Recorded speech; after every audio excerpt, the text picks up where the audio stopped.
So I saw The Eternals, and oddly enough, I actually managed to sneak a notepad into the movie theater when I was being paid to review this, because Lord knows I had no plans on watching this, not for free, that's for sure.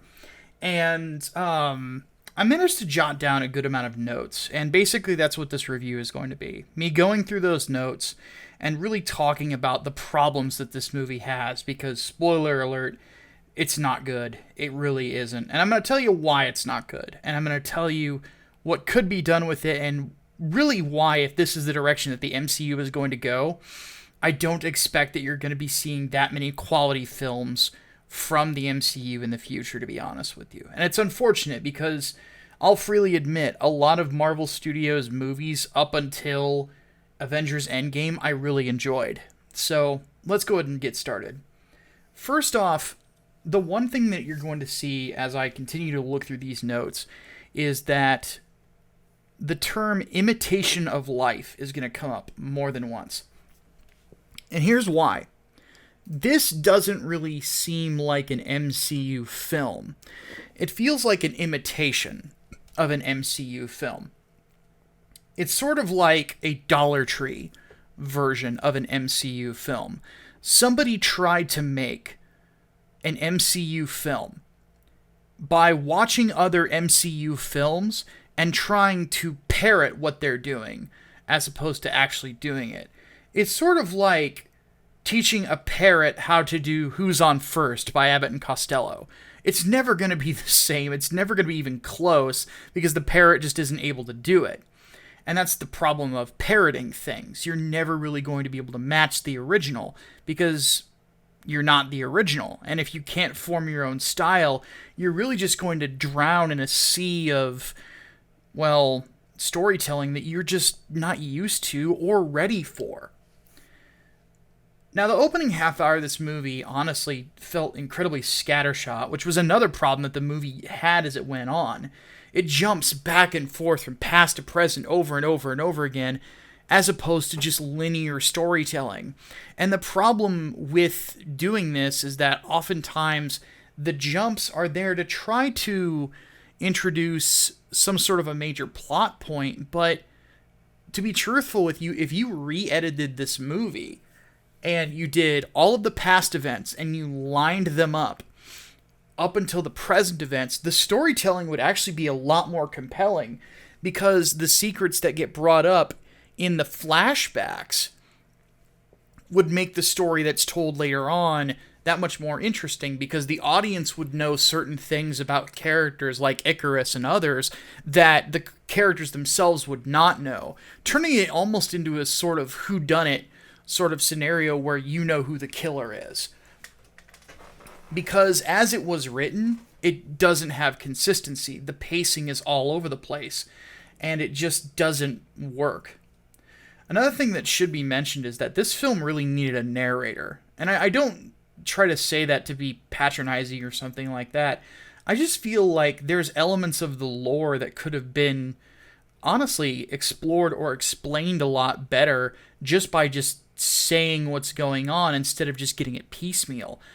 You know, Arsham the Judge is the main celestial that you see in this, and I would have absolutely loved it, honestly, to just have him explain what's going on, what the celestials are, what their purpose are, so on and so forth, instead of just trying to act like the celestials, who we saw actually destroy a planet in the first Guardians of the Galaxy movie, and explain their purpose and things like that.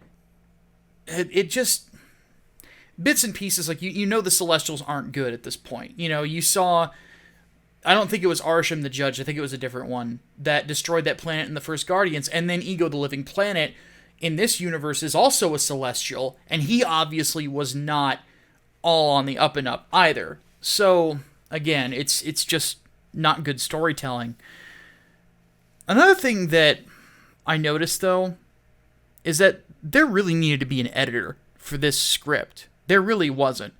One thing that I get the vibe of, I don't know if it's true, but this is just the vibe I get. I get the vibe that Kevin Feige was not as hands-on on this film as he was on a lot of other MCU films, and it obviously struggles from plot consistency because of that. It struggles with character consistency, so on and so forth, and you're really going to tell. Like, there's this idea amongst the MCU and the way that Kevin Feige had done things that was explained by C. Robert Cargill, who wrote the first Doctor Strange film, that is called plussing, where basically Kevin Feige sits down, him, the producers, the writers, the director, and always are trying to figure out ways to consistently make the movies better. It's a lot of creative oversight, but at the same time, when you're dealing with something as big as a Marvel universe, or a comic book universe in general, you need people there who are constantly there to make sure that these characters are going to be consistent as time goes on. And they're just not. They're kind of all over the place. And again, this is the problem. Another thing I should probably mention is that the scriptwriters and Chloe Zhang herself, the director, who also was one of the screenwriters, are very new to this, and they've only worked on either commercials or art house films. They haven't worked on a giant budget film yet, not even as one of several screenwriters on a bigger movie that could actually help them learn how to do a film like this. It was basically taking a bunch of people who had only worked in the independents and weren't really familiar with this type of genre, and then threw them into the deep end to see if they could swim, and then thinking that they'd be able to do it. Well, newsflash to Kevin Feige, they couldn't. Another thing to mention about the character of Thena, her madness kind of felt random, to be honest with you. And another thing to mention, the actor who plays Druig, he sucks. He's either there to just pick up a probably big payday for this film, or he's just a shit actor. And on top of that, the attempts at humor in this film fucking suck. And again, it feels like an imitation, like a robot trying to make a joke. It's an imitation of life. You know, they're trying to add in the sort of levity that you would see in something like Guardians of the Galaxy or whatever, in the midst of a lot of actors who are trying to also act serious, but not quite, because they all have this tendency to just kind of sit around and stare blankly at one another. And by the way, that doesn't create tension. It just makes everybody look like they just had a massive brain fart. In fact, we need to talk about the acting in this. We need to talk about the writing. We need to talk about the elephant in the room about representation. So the Celestials created the Eternals in this universe to basically be people who guard over the evolutionary process so that enough life can be created on a planet to create a new Celestial, which, by the way, is not how it works in the comics. That's not how the Eternals work. That's not how the Celestials work. It's just fucking stupid. And what really doesn't make any sense to me is if you're going to create heroes or just beings in general to go and guard the evolutionary process, why would you make one of them deaf, and why would you make one of them crazy? And this is another problem with having quote-unquote representation. Aside from little plot points like this that don't make sense, nothing is ever really done well either. Angelina Jolie's character doesn't really come across as someone with PTSD or something along those lines. It comes across as someone who's just disconnected from reality until someone slaps her upside the head and she, gets back to alignment like an old TV set. And then, of course, having the deaf hero just to have the deaf hero really just doesn't make any sense to me. It's just kind of there. If you want to cover mental illness in a film, devote an entire film to it so that you can actually do it properly. This is not done properly. If you want to have a deaf hero, which Marvel does have one in Echo, you bring her in on a season of Daredevil, and you actually devote characterization to make the character interesting, not just deaf person who smiles all the time and signs just to have them there. It feels really hapdash, like it's just added in to check a box, not really added in because that's the type of story that needed to be told. It's just dumb. It's stiff. It's unruly. In fact, that's a good way to describe the acting in general. It's all really, really stiff. Nobody really has any sense of urgency in the fight scenes. There's no sense of urgency in really anything. It didn't really feel like Chloe Zhang has ever worked with actors like this, because there are cast members in this film who are damn good actors. The casting is is good. I mean, you could consider this a film that has an ensemble cast, and they really feel wasted. You know, it's unfortunate because you could probably name other television shows or things along those lines or films that each of these actors have been in where they did really well, but here they just fall flat.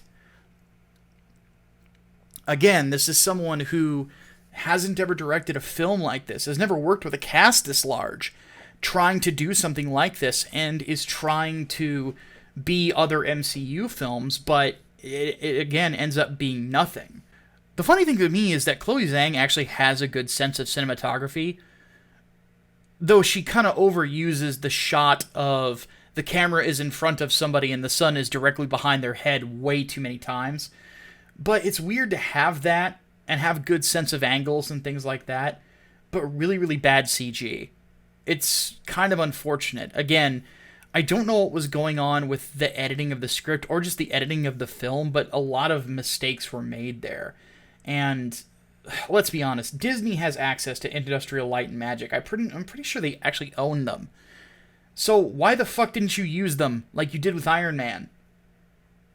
Oh my god. In fact, let's go back to a second. We need to talk about something, specifically the look of the Celestials. Why do they look worse than they did in Guardians of the Galaxy? And why did they feel the need to retcon the Eternals into basically being robots? I mean, this was a series that Jack Kirby did, and he put a lot of time and energy into when he came back to Marvel after a stint at DC. And to be honest, this whole change and basically trying to retool them the way that they are is a slap in the face to Kirby and to all of the work that he put into it. Not to mention, how the fuck did Arsham the Judge lose control of an entire race of beings in the Deviants, but is able to create and control the Eternals? On top of that, how the fuck does the potential birth of a Celestial make the Deviants reborn? That doesn't make any fucking sense to me. Like, it's so weird to me. It's like the Celestials have as much power as they do, but they're having a bunch of other people just do it for them. It doesn't really have that much of a, honest to God, any sort of sense to it. There's no explanations for the creation of these characters, or any explanation for their motivations. You know, the Celestials are supposed to be judges, not creators in the same sense. You know, it's really, really silly to me. I don't really think that they really thought this through, or they didn't really have anybody, again, sitting around them saying, no, that's a bad idea, no, that's a bad idea, no, that doesn't serve your plot, no, this creates a plot hole, so on and so forth. And also what's really funny, because I can't remember the names of certain characters because I have really bad nominal aphasia sometimes, but Bollywood Boy at points seems to point out the problems with the story and why it's so stupid. And that, again, is not smart writing. Constantly pointing out the silliness of the situation can be funny in a movie with a comedic sense to it, but this movie doesn't have a comedic sense to it. It doesn't really serve the plot for any of these characters to be self-aware of how silly the plot is. In fact, I would say that it has the opposite effect. It's more annoying than anything else. Or really, it just gives me ammunition of like, hey, even the characters of your own fucking movie agree with me that your movie sucks. Another thing that I noticed, though, is like, most of these characters are assholes. Like, none of them are really likable. And the ones that I kind of want to like aren't really around long enough for me to really like them. There's just nothing to them. There's no acting here. They're not really pouring themselves into these roles like I've seen an actress like Salma Hayek or Angelina Jolie do in the past or something along those lines. Like, they're not really getting into it. Everything just feels so stale. Again, it's just stiffness. And it doesn't just do that with just the normal, dramatic scenes, but also with the battles too. There's points where characters are literally just standing there watching bad shit happen when they have the power to prevent it. It's fucking awful. Absolutely fucking awful. This brings up another issue. It's obvious that the director of this film was in way over her head. And I've said that before, but I really need to rant about this again. All she has done before this was art house dramas. That's it. All indie films. And she didn't have any experience or skills that would remotely translate to a superhero movie. At least, like, with James Gunn, he had a movie like Slither. And then the guy who directed the most recent Spider-Man movies, he at least had done some stuff with some action in it. And he had done a horror movie, I think it was his first film. So he has some sense of how these sorts of things need to be shot. Speaking as somebody who writes both superhero stories and horror stories, there are some elements of the storytelling that actually translate from one to another. Art house dramas do not translate well to superhero film. They require a completely different set of cinematography skills and a completely different sense of pacing than what an art house film is really going to have. And Chloe Zhang was just in way over her fucking head. And Kevin Feige, honestly, seems to just be promoting her just because she's Chinese, not because she's actually the right person for this. And if she's working on a Star Wars film, that film is going to be the shits, unless it's about, like, one person trying to survive on a planet. So maybe she could do a Yoda movie or something. I don't fucking know. All I know is that this movie sucks ass.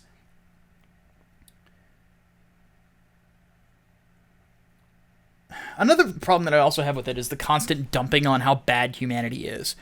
Because at the end of the film, it honestly makes it feel like they actually have doomed humanity because of constantly dumping on it.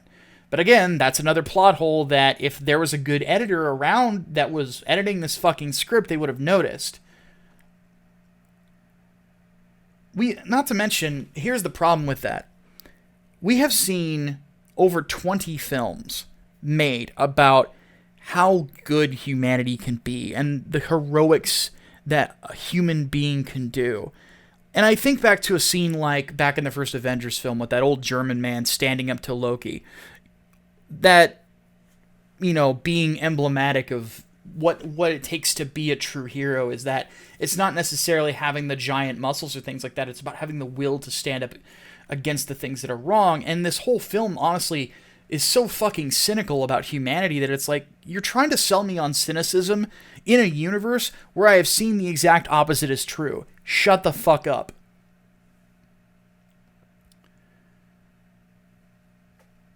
Another thing to mention is Icarus's heel turn. Because this film is so poorly edited and so poorly paced, it comes out of nowhere. Where, again, if they had done things setting up and giving Icarus a little bit more development as to why he would be as loyal to the Celestials as he is, we would have actually had a good setup to this, and he would have ended up being actually a pretty compelling villain. But he ends up not being that. He just seems to come out of the proverbial closet as Thanos Light. Which, by the way, yes, they do say in this film that Thanos was an Eternal. Another thing to mention, this also kind of makes the purpose of the Celestials in the MCU stupid. I've touched on this before, but I need to kind of expand. The Celestials are supposed to be judges. That's how Kirby created them. You know, basically whether or not life was supposed to continue after a certain evolutionary process, whether or not it was worthy to continue. This concept that they've done with it, with them just being creators of life, which is so stupid because A, that's not how the universe was created, and B, it just, what happens when you introduce Galactus? Which they will inevitably do. It's just so fucking stupid. But more than anything, it's just a dumbing down of a concept. Not to mention the fact that Arsham the Judge, which that, by the way, needs to be mentioned. His name is Arsham the Judge, because every Celestial has a purpose. He doesn't actually talk about judging anything until the very end of the fucking film. It's stupid! And then finally, of course, I'm sorry. Let's just go ahead and get to the conclusion here. In the end, the movie just ends up being a giant mess, sort of like this review, What's funny about this movie is that it tries its hardest to be everything to everyone, and it ends up being nothing. This is ultimately the problem with progressive storytelling, and by that I mean politically progressive, not any other definition of the term in regards to storytelling. But the problem is that it's more focused on checking boxes than it is actually telling a cohesive story. It checks all the boxes first, slaps a director in there who also checks the box, who also is from China, so you can try to get the Chinese bucks, even though you had to censor the film to get it over there. And the problem you run into is that because you focus so much time on checking boxes, and you didn't actually take the same effort that you did in all the other MCU films and put it into this, you end up with a film that, again, is just an imitation of the MCU that just sucks.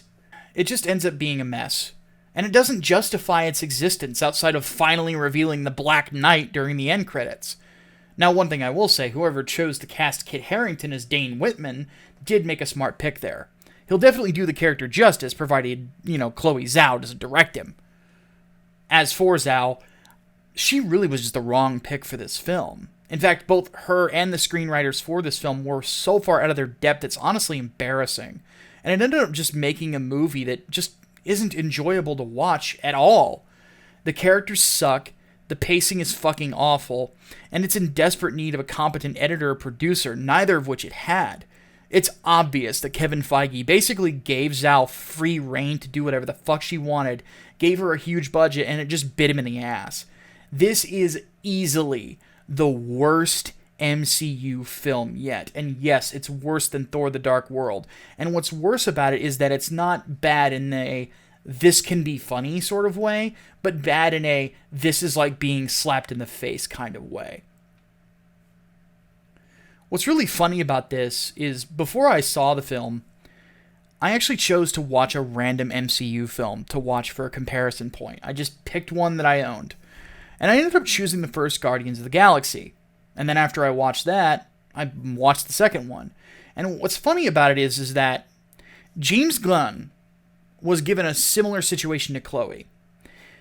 Now, James Gunn, going into Guardians, was known for Slither, and I think that was it. And he brought in some of the actors he had worked with prior, in that.